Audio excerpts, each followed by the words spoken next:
Class 6 এর স্টুডেন্টরা আশা করি সবাই ভালো আছো। তো আজকে আমরা প্রিপোজিশন পার্ট 3 করব। এর আগে আমি 2টা ক্লাস করেছিলাম। তো আজকে দেখো বাকিগুলো আমরা একটু দেখি বাকি কী প্রিপোজিশনগুলো আমাদেরকে করতে হবে। ওকে, প্রথমে দেখো সিন্স। সিন্স কেমন? তো সিন্স মূলত এটা হইতে বোঝায় কেমন। এটির সঙ্গে আরেকটি প্রিপোজিশন বসে, সেটা হলো ফর। সিন্স এবং ফর যেটা আমরা হইতে বা জন্য বা টাইম ডিউরেশন বোঝায় ওই ধরনের। আচ্ছা, তো সিন্স মূলত বসে পয়েন্ট অফ টাইম বোঝাতে কেমন। পয়েন্ট অফ টাইমটা কীরকম?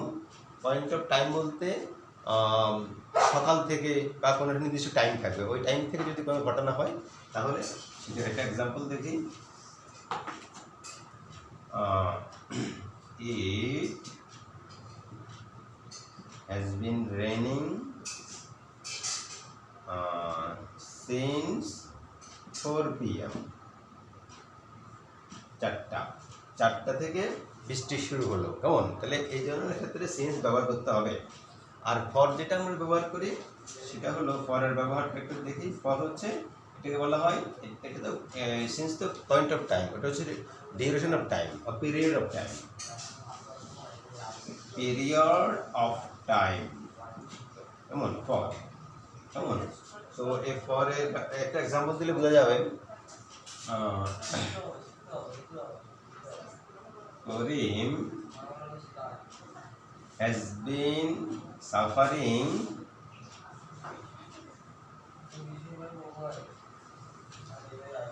from fever for 7 days। আচ্ছা দেখো, for 7 days। Karim has been suffering from fever for 7 days। তাহলে এখানে 7 দিন ধরে অসুস্থ, এটা period of duration of time বোঝাচ্ছে। তো কোন 7 দিন, এটা কত তারিখ থেকে কত তারিখ, ওটার কোনো নির্দিষ্ট নাই। ওই জন্য পিরিয়ড অফ টাইম বোঝাতে ফর ইউজ করতে হবে, আর পয়েন্ট অফ টাইম বোঝাতে সিন্স ইউজ করতে হবে। এই দুইটা প্রিপোজিশনের একটু বিশেষ ব্যবহার খেয়াল রাখতে হবে কোন আছে। এরপরে আরও প্রিপোজিশন আছে দেখো।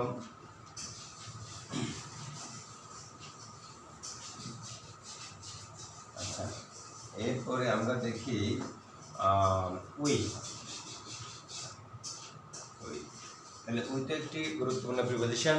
উইথের ব্যবহার দেখো, প্রথমে উপকরণ বোঝাতে ব্যবহার করা হয়। উপকরণ দ্বারা বোঝাতে, মানে কোনো কিছু দ্বারা বোঝাতে উইথ ইউজ করা হয়। যদি বলি হি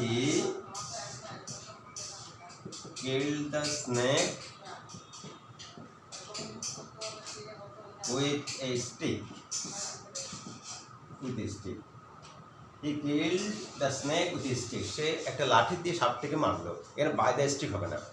তাহলে এই উইথ দ্য স্টিক বলতে, উইথ স্টিক বলতে এখানে লাঠি দিয়েই মারা হয়েছে, বাট ইউজ করতে হবে উইথ, এখানে বাই ইউজ করা যাবে না, কারণ এটা একটি ম্যাটেরিয়াল। উইথ স্টিক একটি পদার্থ বা ম্যাটেরিয়াল, ওই যে উপকরণ জাতীয় কিছু বোঝালে সেখানে ওইটা দিয়ে দ্বারা বোঝালে কোনো কাজ করা হয় তখন সেখানে উইথ ইউজ করতে হবে। আরও একটা ব্যবহার দেখো উইথের, সেটা হলো সাথে বোঝালে। সাথে কীরকম সাথে? যদি বলি শি ওয়েন্ট উইথ মি, সে আমার সাথে গেল। তাহলে আমার সাথে, শি ওয়েন্ট উইথ মি, সে আমার সাথে গেল। এই জাতীয় যদি সাথে বোঝায় তখন কিন্তু তুমি প্রিপোজিশন উইথ দিতে হবে কেমন, সঙ্গে বা সাথে। ওকে, তাহলে উইথের ব্যবহার বুঝতে পারলে। এবার দেখি ওভার। ওভার আর একটি প্রিপোজিশন হচ্ছে ওভার। ওভার মূলত অন এবং ওভার দুটি উপরে বোঝায় কেমন।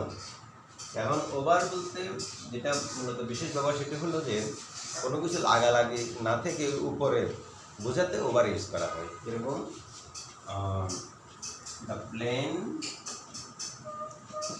Plane is going over our head.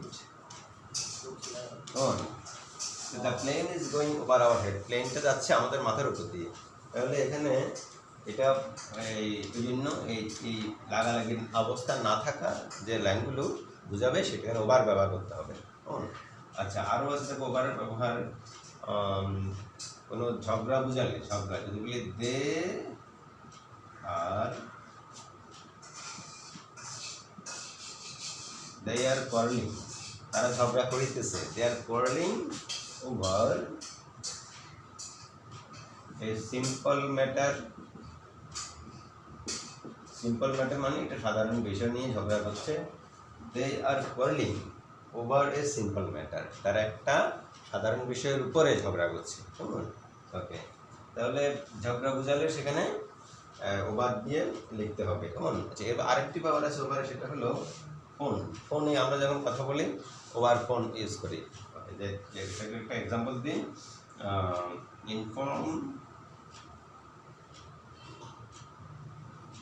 inform me the matter over phone।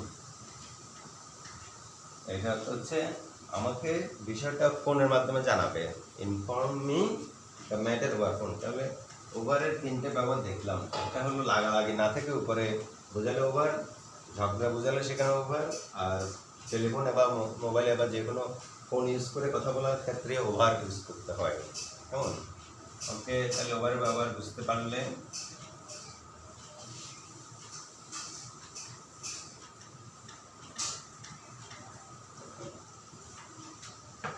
এরপরে দেখি আন্ডার। আরেকটা কি বুঝছে under?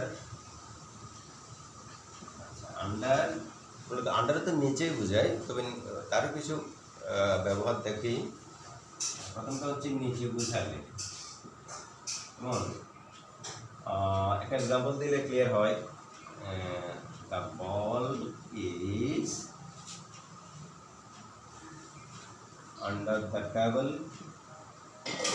The ball is under the table, তার মানে বলটি আছে টেবিলের নিচে, এটা নিচে বোঝাচ্ছে। কেমন? The ball is under the table.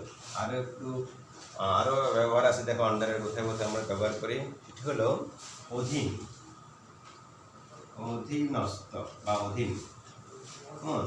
এরকম লাইন যদি বলি এই অফিসটি সরকারের আন্ডারে বা কারো আন্ডারে, যে কোনো কিছু কারো আন্ডারে বা অধীনে, লাইন দিই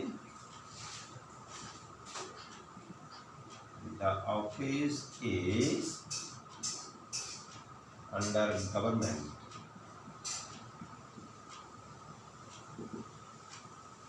The office is under government মানে এই অফিসটি গভর্নমেন্ট সরকারের অধীন বা সরকার নিয়ন্ত্রণ করে বা চালায়। তাহলে the office is under government. Okay, এরপর আরেকটা আছে আন্ডারের ব্যবহার, সেটা হলো বিবেচনাধীন থাকা। যে তোমার বিষয়টা আমি বিবেচনা করে দেখছি। আন্ডার এরকম বিবেচনাধীন, বিবেচনাধীন বুঝালে example the your application is under consideration। Okay, লেখা যাচ্ছে পরিষ্কারভাবে your application is under consideration, মানে কেউ যদি অ্যাপ্লিকেশন বা দরখাস্ত করে কোনো কিছুর জন্য, সেটিকে বিবেচনাধীন বলা হচ্ছে, যে তোমার দরখাস্তটি বিবেচনাধীন আছে, এটা কাজ হতে পারে, ইজ আন্ডার কনসিডারেশন। কেমন? তাহলে আন্ডারের তিনটি ব্যবহার তোমরা বুঝতে পারলে। কেমন? ওকে, এরপরে আরও আছে দেখো preposition.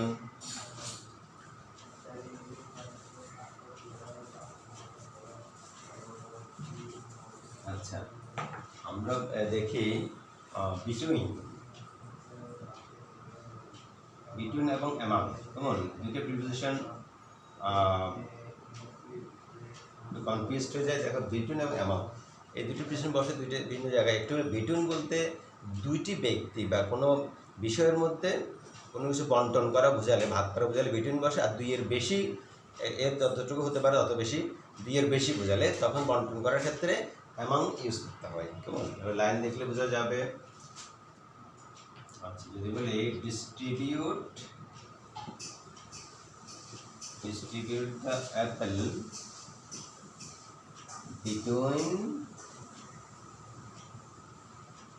between the two boys। আচ্ছা, distribute the apple between the two boys, মানে দুইজন বালকের বা ছেলের মধ্যে এই আপেলটি ভাগ করে দেওয়া হোক বা ভাগ করে দাও। তাহলে এখানে দুজন, যেহেতু আমার পার্সন আছে তাই এখানে বিটুইন ইউজ করতে হবে, কেমন? আর যদি আমি এই অ্যামাউন্ট ইউজ করতে চাই তাহলে এখানে দুইজন হবে না, দুইয়ের বেশি ব্যক্তি লাগবে। দেখি, distribute the Apple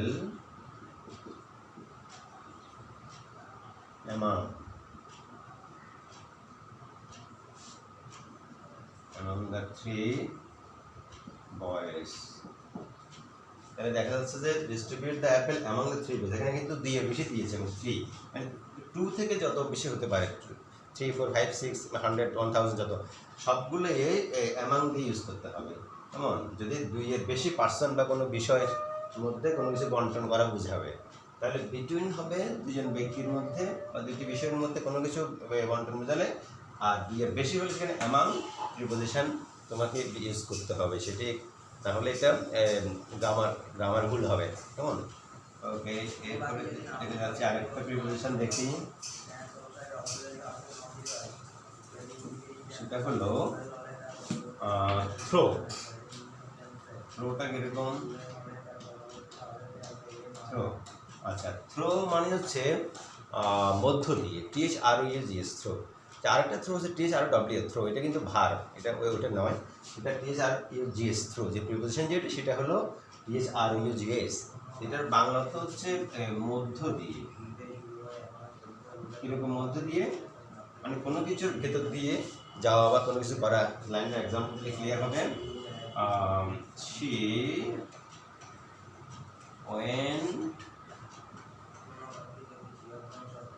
went through the field। ওকে, তাহলে went through, লাইনটা বোঝা যাচ্ছে।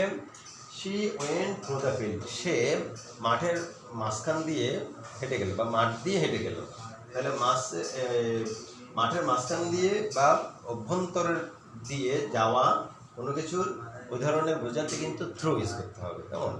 ওকে, তাহলে থ্রোয়ের ব্যবহার বুঝতে পারলে। আচ্ছা,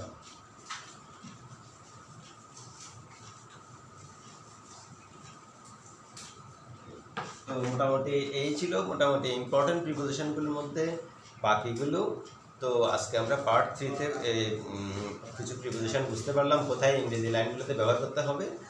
আর এই পরবর্তী ক্লাসে আমি কিছু এক্সারসাইজ তোমাদেরকে করাবো, মানে এতদিন যেগুলো করালাম পার্ট 1, 2, 3-তে, সবগুলো প্রিপোজিশনেরই কিছু গ্যাপ ফিলিং এক্সারসাইজ করাবো।